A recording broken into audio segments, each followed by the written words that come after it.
Scandal alert! Michigan's football powerhouse has just been hit with penalties so severe it's shaking the world of college sports. And not everyone agrees with the final verdict. Think you've seen tough? Wait until you hear the full story and why it's fueling intense debate across the Big Ten and beyond.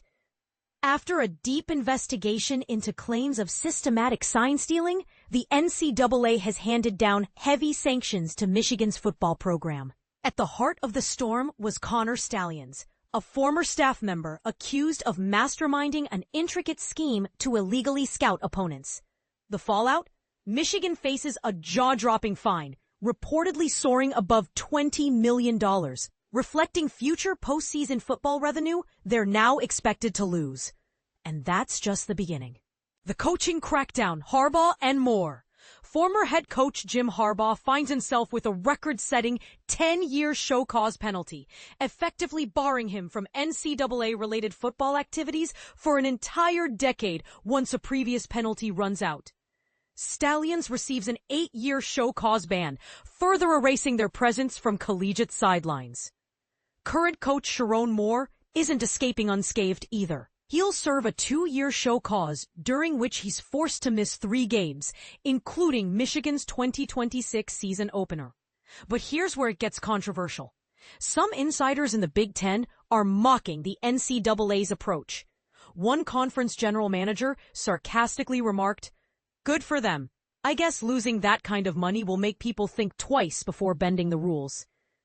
Others argue that these show cause orders are toothless, since most coaches never return to high-level college football after receiving them. Should we consider the gigantic fine more important than the coaching penalties? A closer look at the penalties and what they mean. Here's the rundown of Michigan's punishments, as outlined by the Committee on Infractions. 4 years of probation for the whole program.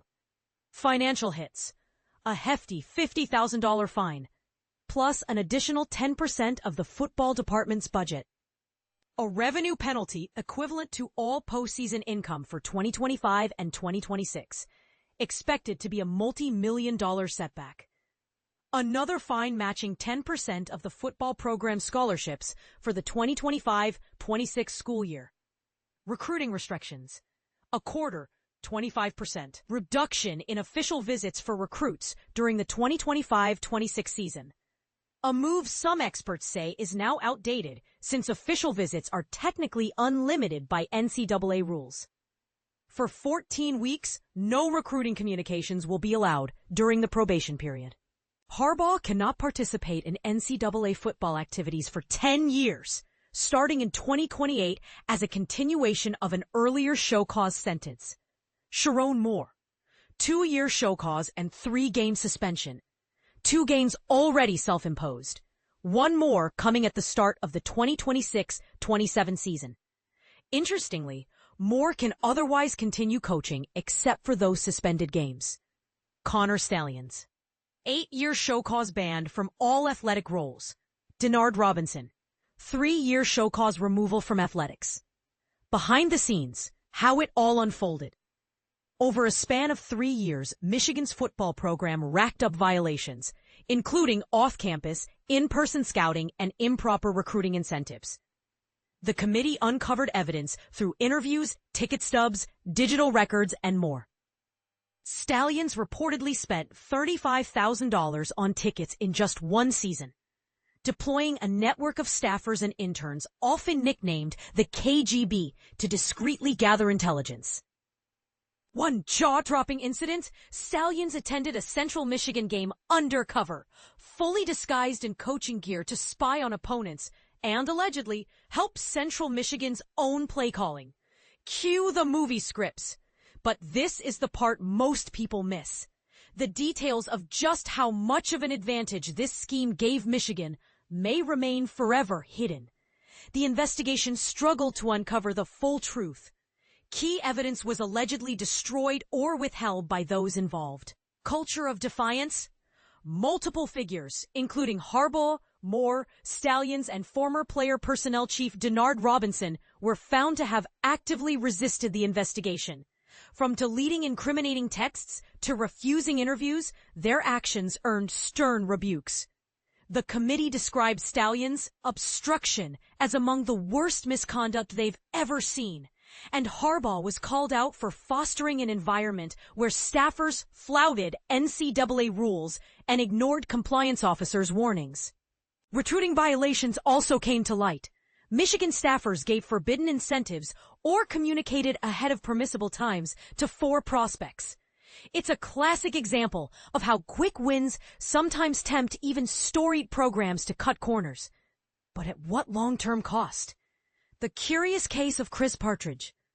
Chris Partridge, an assistant coach fired by Michigan during the heat of the investigation, was ultimately cleared of major wrongdoing in the final NCAA decision. His only violation involved one impermissible text to a high school recruit, an error he corrected immediately. The committee declined to impose harsh penalties or even a show cause order, citing Partridge's clean track record. He has since landed an NFL coaching job with the Seattle Seahawks, underscoring how swiftly fortunes can change in the world of sports. The big championship question, and your turn to weigh in. Here's a final provocative twist.